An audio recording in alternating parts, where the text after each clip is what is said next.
Good Thursday evening and welcome to the NCWLIFE Evening News. I'm Grant Olson. Here are a few of the stories we have coming up for you tonight. A motorist blown tire caused a two-vehicle head-on collision yesterday on Highway 28 near Rock Island Dam, hospitalizing two people. We will introduce you to Lilo the dog, up for adoption at the Wenatchee Valley Humane Society. The wildfire smoke and haze will go away tomorrow afternoon, opening the door to sunshine and temperatures near 100 degrees this weekend.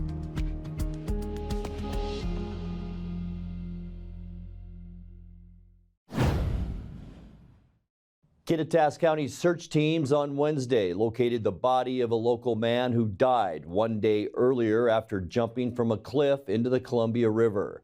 Deputies identified the man as 22-year-old Liam James Gillikin of Leavenworth. Authorities say Gillikin leaped from the cliffs on the west bank of the Columbia west of Crescent Bar about 8:15 p.m. on the 4th of July. The drop was estimated at 50 to 60 feet. Gillikin did not surface and searchers began combing the river into nightfall. Yesterday, teams using boats, a search dog, and an underwater drone found Gillikin's body submerged near the area where he disappeared. The Kittitas County Coroner's Office will determine the precise cause of death. A motorist blown tire caused a two-vehicle head-on collision yesterday on Highway 28 near Rock Island Dam, hospitalizing two people. The Washington State Patrol says 46-year-old Jermaine J. Allen of Cashmere was westbound near milepost 12 about 3:30 p.m. when his 2002 Ford Explorer suffered a blowout. Allen's vehicle crossed into the eastbound lane and struck a 2008 Ford Focus. Allen was not injured, but the driver of the opposing car, 20-year-old Alexander Cervantes of Georgia, and his 60-year-old passenger, Carmen Ochoa of Quincy, were injured and then transported to Confluence Health Hospital in Wenatchee. The road was partially closed until about 4:45 p.m. A Rock Island man serving a 57-month prison term for possessing a stolen vehicle must be resentenced in Douglas County Court. East Wenatchee police found Christopher Ray Zufall driving a stolen pickup in the spring of 2022, and a jury convicted him that summer. The 45-year-old Zufall's prior criminal record contributed to his lengthy incarceration, but the State Court of Appeals ruled today that prosecutors miscalculated his potential sentence, and Judge Brian Huber improperly assigned him a year's probation when he's released. No date for the revised sentencing has yet been scheduled. When we come back, Chelan County is inviting the public to a community conversation on how to better protect themselves from the impacts of wildfire smoke. Weekend fun can be found at Pangbourne Memorial Airport on Saturday as the Festival of Flight returns once again. The price of lunch at the Wenatchee Valley Senior Activity Center has been lowered to $5 as the nonprofit aims to increase awareness and community engagement. And we will introduce you to Lilo the dog, up for adoption at the Wenatchee Valley Humane Society. I'm Grant Olson, and you're watching the NCWLIFE Evening News. Castle Rock International is the Northwest premier real estate agency for large acreage properties, farms and ranch land, lodging and resorts, and other distinctive commercial real estate. Professional, knowledgeable, and discreet, Castle Rock International has the listings and the buyers you have been looking for. Contact John McNamara at Castle Rock International today, or visit their website for more information on this award-winning company. Hey there folks, Blueberry Carrie here to invite you on out to Blueberry Hills to experience some real treats. Take a look at our homemade cream pies, our amazing cheesecakes, and don't forget our famous banana pudding. Remember, we're more than just great treats. People come from all over the world to experience what has been called one of the best destination restaurants in the Pacific Northwest. So come on out and see what all the fuss is about. Blueberry Hills in Manson. It's where the world is coming to. I chose a career at Confluence Health because I wanted to help people, and I knew there would be opportunities for growth. I started as a medical assistant, but quickly advanced in my career. I received 5 promotions in only 7 years, 3 of those in management roles. Most organizations don't offer that type of growth. Now, as a career pathway coordinator, I let everyone know. Come join Confluence Health. Come grow with us.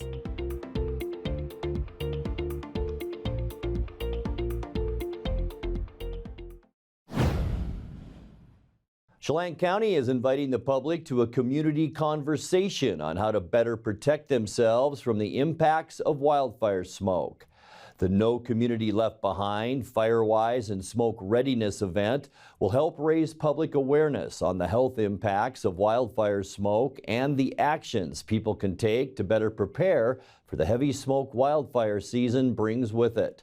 Attendees can visit booths, partake in family-friendly activities, and presenters will speak on topics like home preparedness, evacuation procedures, and climate resiliency hubs. There also will be an option for folks in Chelan to attend a live streaming event at the Chelan Fire Hall, where people can have the opportunity to listen to speakers and participate in discussions.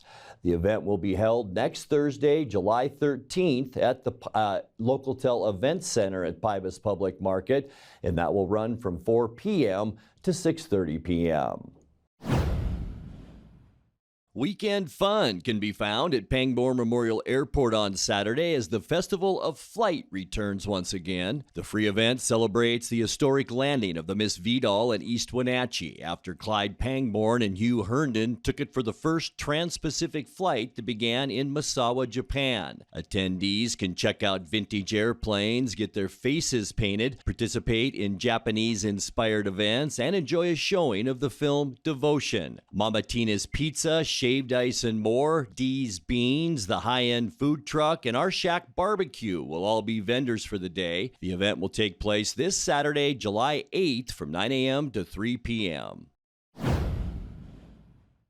The price of lunch at the Wenatchee Valley Senior Activity Center has been lowered to $5 as the nonprofit aims to increase awareness and community engagement. The program, which provides a healthy meal and opportunity to socialize, lowered the original price of $7 after hearing feedback from attendees. The Senior Center has an annual membership fee, but the lunch program is open to the public with no age requirement. Lunch is served at noon in the social hall Tuesday through Friday and requires RSVP at least one business day in advance. Payment is collected at the door, and discount purchase cards are also available for a buy 10, get one free bonus.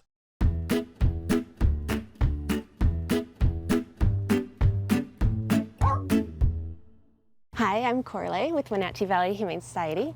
I'm an animal care coordinator here, and this little spunky husky mix is Lilo.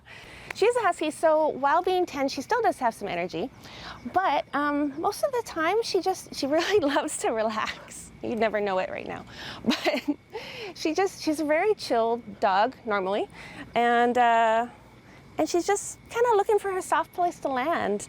Ideally, we think that her ideal home would be with, I don't know, maybe with a couple kind of around her own age. You know, not 10, but you know what I mean. And probably as a single dog, you know, the only pet, because she wants all of your attention. And she is our sweetheart here. She is a staff favorite.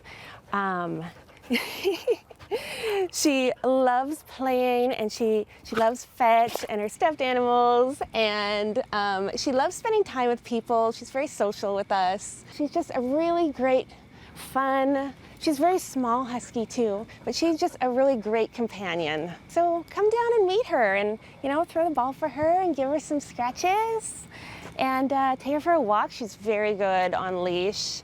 And we are open all day between 11 and 6 p.m.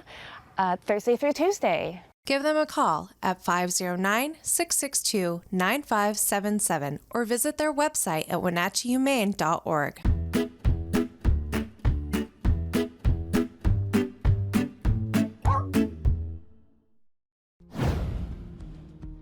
Coming up next in tonight's feature story, Jefferson Robbins continues his conversation with the candidates running for Wenatchee Mayor. The haze and clouds will go away tomorrow, and then we are really going to get hot. I'll let you know how hot in your complete North Central Washington weather forecast.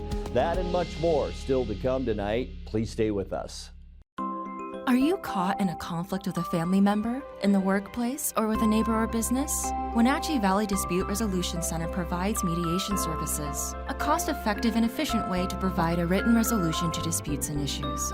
Plus, we offer mediation training and community education on topics like conflict resolution and communication skills. Contact us at 509-888-0957 or www.wvdrc.org to learn more.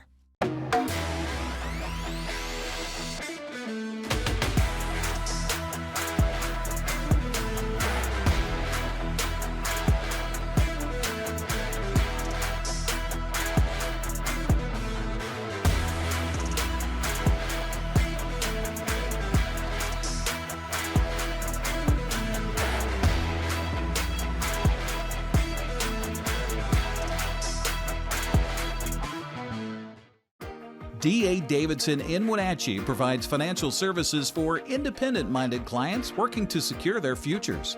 Whether it's helping construct your personal financial, retirement, or estate plan, they start with a disciplined approach and straightforward advice. An individualized approach is rooted in the values, stability, and strength their company was founded on in 1935.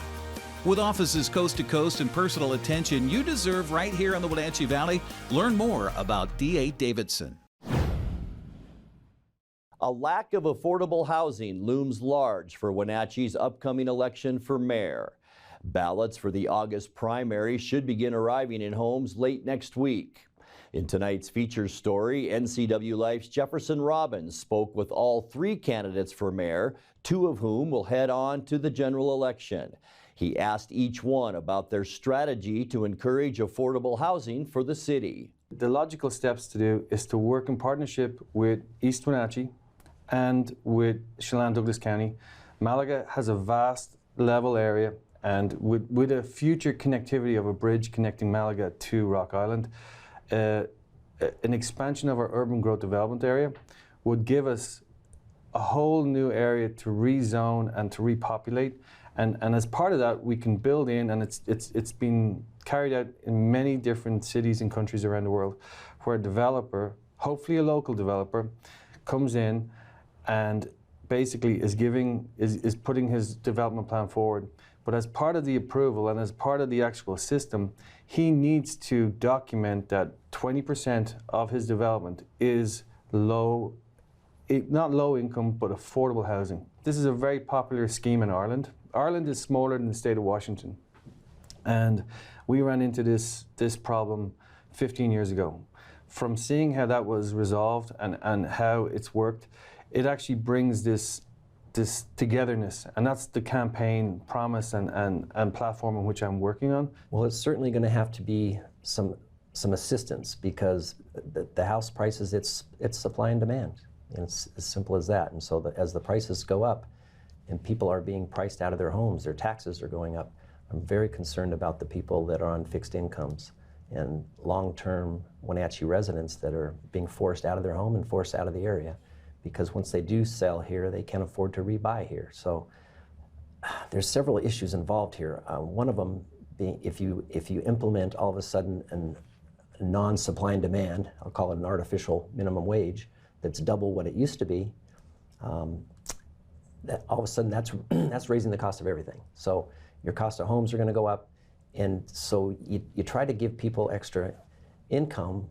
but it turns around and gets lost on the other end, so they don't get that much more buying power out of it. So one of the ways to decrease the cost of housing, make it more affordable, is some of the programs that the city's involved with now, where you can do a property tax waiver for a period of time. A few years ago, we might gave tax incentives for people to help build lower income, or tax incentives for apartments. Now, when people come to us, and we only going to give it to people that will help us with affordable housing. I don't believe we should continue tax incentives for people that are going to build anyway. And so that's a transition that we've had, and we got a lot of complex issues in Wenatchee, and I believe I'm the best person to give that transition to continue it on. But there's definitely changes. There's some changes I want to make. It's our responsibility to be able to allow our children to be able to afford a home here. I mean, if we can't allow it for our families to come back and live here, what are we doing? These are the people that we raise. These are the people that we know love Wenatchee in our community. And I think the tax incentive, there is some things out there now, but I believe we need to push that tax incentive for it. Time now for a check of your North Central Washington weather forecast. Hope your Thursday was a good one, warmer than yesterday. We got to about 91 to 92, and it got warmer than that today. We did see a few of those clouds develop, and you can also see the haze. This is looking up north from our Billy Goat Sky-Fi Tower camera up in Okanogan County. There is the town of Pateros, Brewster back that way. So all of us did experience a little bit of that wildfire smoke and haze that came down from British Columbia, and we'll see a little bit more of that tomorrow before we really warm up, as we'll show you right now heading into the upcoming weekend. Talking temperatures between 90 and 100 tomorrow. We're going to be somewhere in the mid to upper 90s here. And then both Saturday and Sunday for the Wenatchee Valley, we could see high temperatures near 100 degrees. There is a chance for thunderstorms. Those will mainly be along the Cascades and the northern mountains in Washington. And then as we get into Monday, might see some breezy conditions. That will be our chance for some thunderstorms.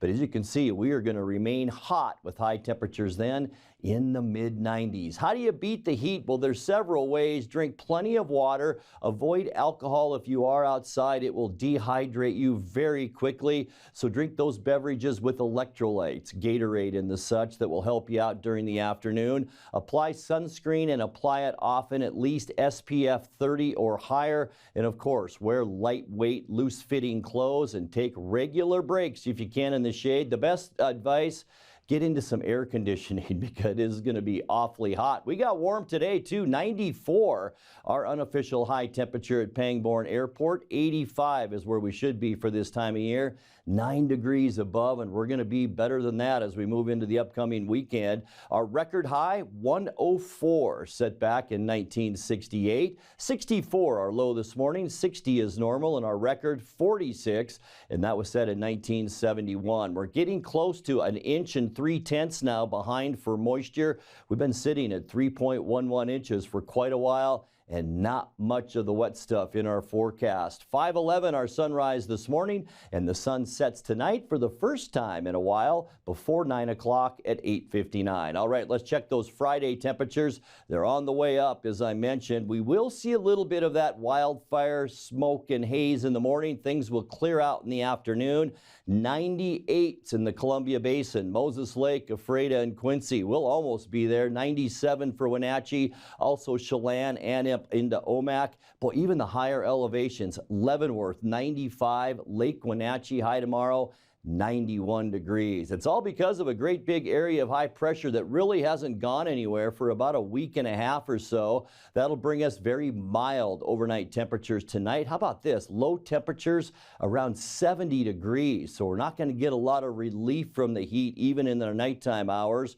For Friday, as I mentioned, morning haze giving way to sunshine in the afternoon. We're going to warm up to mid to upper 90s for all of north central Washington for Friday. And we're not the only ones going all the way down to the desert southwest. Very hot temperatures. Not much change to start our weekend. Sunny skies and unseasonably hot. We will see some of the warmest western U.S. temperatures on Saturday with highs around 100, and Sunday, yeah, I think we'll get there. Temperatures right around that 100-degree mark. Clear skies all over the western U.S., and it is going to be a hot west as we get into the upcoming weekend. It's all over the country, really, some very hot temperatures right now. And then Monday, maybe a change or two. There is just a little area of low pressure that could bring those scattered showers in the morning. Those will move through in the afternoon, making way for mostly sunny skies. Going to get a little relief from the heat, mid-90s for our high on Monday. And then for Tuesday, Back to the same. Sunny skies, still hot, high temperatures in the low 90s on Tuesday. So that will be 5 to 10 degrees of relief as we get into Tuesday. And then Wednesday, sunny and more of the same with high temperatures then once again in those lower 90s. There is an area of low pressure trying to work its way in. High pressure will win out once again. And as we get not to this weekend, but next, we're going to be looking at temperatures near 100 once again. Let's take a look now at your 7-day forecast. Temperatures near 70 overnight tonight, 97 on Friday, 71 the lows Friday night and Saturday night, 99 for Saturday, and then 100 degrees as we get you into Sunday. Mostly sunny. I think a chance for a thunderstorm Monday. Not quite 100. I think we'll be about 95 on Monday. For Tuesday and Wednesday, sunny skies both days and high temperatures both days, right around 93. And that's a look at your North Central Washington weather forecast. Coming up next, tonight's sports report with Dan Kuntz and more as the NCWLIFE Evening News continues right after this. At Local Myth Pizza, we believe in real food, freshly prepared with only premium ingredients. Our cheeses are imported from Italy. Our sauces, dressings, and even our sausages are made in-house fresh daily. Featuring Northwest craft beers and 30 Chelan Valley wines and ciders. Family fun and amazing food. Eat local, drink local, and be local at Local Myth Pizza. Come see why Sunset Magazine says you can't beat Local Myth Pizza. So, how's Evan? Well, he's all grown up now, but I worry about him. So many dangers in the world. COVID, the environment, the opioid epidemic. Yeah, I hear opioid misuse is on the rise. I don't even know how to start a conversation with him. This might help. GetTheFactsRx.com. There's a whole section on how to talk about opioids with your family. Offer support, not judgment. Cool. Talk to your family about the dangers of opioids. Visit GetTheFactsRx.com. Dear Mary Maids, just got home from a trade show and I didn't have time to pick up the house. Kids made chili. Jeff did a mud run. Oh, and Winston shredded Teddy's bed. Again, please clean it the best you can. Oh, except for the statue Max made for me. Thanks, Abby. Hi, Abby. Clean kitchen, clean bath, clean floor, naughty cat, poor Teddy. The statue is precious. You should keep it forever. See you next time, Mary Maids. Swung on a fly ball. Wenatchee Apple Sox baseball is back on the NCWLIFE channel. Join us Monday, July 17th as the Apple Sox host the Bend Elks. Coverage is brought to you by Apple Valley Honda, Confluence Health, JDSA Law, Mary Maids, Many Blinds and more, Prestige Senior Living at Colonial Vista, Together for Youth, Wenatchee Valley Dispute Resolution Center, and Walkabout Grill. Your television home for Apple Sox baseball is the NCWLIFE channel. The Mariners' 4-game winning streak came to an end last night. They lose the series finale to San Francisco in San Francisco. The final was 2-0. The Giants pitcher, Alex Cobb, had 7 strikeouts, pitched really well. He combined with 3 relievers for the shutout. Replacing Yordan Alvarez on the American League All-Star team. That was great news yesterday. Great to see that clubhouse scene when Scott Service playing the All-Sar game back home in Seattle. Swinging a line drive in a left center field. That's going to be in there for a base hit. Hard hit ball off the bat of Julio off of Cobb. Up of the ball is Slater, gets the throw into second base, so 1 on and 1 away. This ball stays at the knees, off the board with a base hit. Brings up Teoscar Hernandez at 10+ hits in 4 consecutive games. Here's a ground ball right to Casey Schmidt. They knew what they were doing. He fields, flips to Crawford 1. His throw to first, got him double play. Beautifully turned and great positioning by the Giants there. Was a break. That was going to be 1, maybe even a double play. Now you got an inning set up. So here's Lamont Wade Jr. starting to carry. Rodriguez underneath it. And that'll be enough easily for Crawford to score. And the Giants lead 1-0. Hey, good job by Lamont Wade Jr. to get the Giants on the board. Yeah, that was a big league at bat right there. Big spot here. Leadoff double. Now 2 down. Alex Cobb's got a chance to get through it. J.P. Crawford, though, doubled his last time up. A sharp ground ball. Schmidt's got it. Off his knees, he throws, and they got him. Opportunity here for the Giants. They already lead 1-0. They could use some more. 2 on 1 out. Lamont Wade, who hit a sacrifice fly his last time up. Drive into center field. Rodriguez on the move. Rodriguez backed out, dropped it. He dropped it on the warning track. Slater had to go back, Now the throw goes into Wong. He has no idea where to go with it. And coming in to score is Slater. Talk about the wind that can really play havoc with a ball in the outfield. And this looked like a pretty benign chance for the sure-handed Rodriguez. He just takes his eye off the glove at the last second. Watch the eyes. See if it follows it into the glove. And it doesn't. He takes his eye off it. So here's Rodriguez, single in the first, rolled out to third. That one, though, was hit hard to center field. Matos will catch it at the wall, and then the ball comes out of his glove. So he couldn't squeeze it. He had it. Something weird's going on in center field right now. Let's see if Gino can pick it up. Runner to second. They got a leadoff double here in the sixth. Change that story up a little bit here. On the ground, Davis has it. Davis got him at first. It's been a splash of cold water on him with Alex Cobb and company. Giants 1 out away from salvaging a win in this 3-game series. Giants fans going to stand up all around the ballpark. It's Jared Kelenic trying to keep the game alive for the Mariners. Kelenic strikes out swinging. 99-mile-an-hour fastball ends it. The Giants win the game. They take the All-star Julio Rodriguez had a couple of hits. So did J.P. Crawford and Cal Raleigh. Tommy Malone was called up from AAA Tacoma before the game because Bryce Miller, who was supposed to start, was injured, and Tommy Malone didn't look really good. He gave up a career-high 4 walks. He pitched with runners on base in each inning. He allowed 2 runs and 4 hits in 4 1/3 innings. As we speak, the Mariners are in Houston to take on the Astros with George Kirby, also an all-star, on the mound. That game is underway. Don't change the channel. We need the ratings. Apple Sox fell into a 3-0 hole. Then they came back to tie it, but it wasn't enough last night. Port Angeles beats the Apple Sox. The final was 5-3, so the loss drops the Apple Sox to 19-7. They are tied with the Bellingham Bells for first place in the North Division with 1 game remaining tonight before the first half comes to an end. I'm going to give you those playoff scenarios in just a little bit. But first of all, a couple more details. They didn't look out very good. Again, they came back. They started out in a 3-0 hole. Quincy Vassar struggled, and then he really caught fire. We like that. He lasted 5 innings for the 4th time. As many starts this summer. The problem, 2 Apple Sox errors and a sacrifice fly in the bottom of the 7th helped score the two go-ahead runs. So here is the playoff scenario. It comes down to tonight. Both teams, as you see, are tied with the identical record. If the Apple Sox win, doesn't matter what Bellingham does, they will automatically clinch the North Division's first half playoff berth. The tiebreaker is this.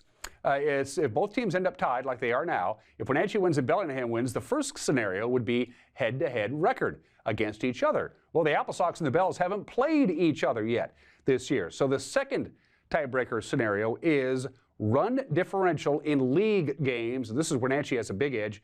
Wenatchee has a +62 run differential. The Bells have a +33 run differential. So essentially, if the Apple Sox lose and Bellingham wins the North Division first half title. If the Apple Sox win, doesn't matter what Bellingham does, they win the first half division title. And for some strange reason, if they go to the third tiebreaker, the most interesting one of all, Mitch Darlington of the Apple Sox and Coach Jim Clem of the Bells would wrestle best 2 out of 3 falls from the pitcher's mound. I'm just joking. And that's sports. Go Sox! And that will do it for our newscast tonight. For more on these stories and other news from around North Central Washington, you can find us on Facebook or our website at NCWLIFE.com. And remember, if you see news happening, we'd like to hear from you. You can send us an email at news@NCWLIFE.com or give us a call at 888-6295. I'm Grant Olson. Thanks so much for being with us and have a great night.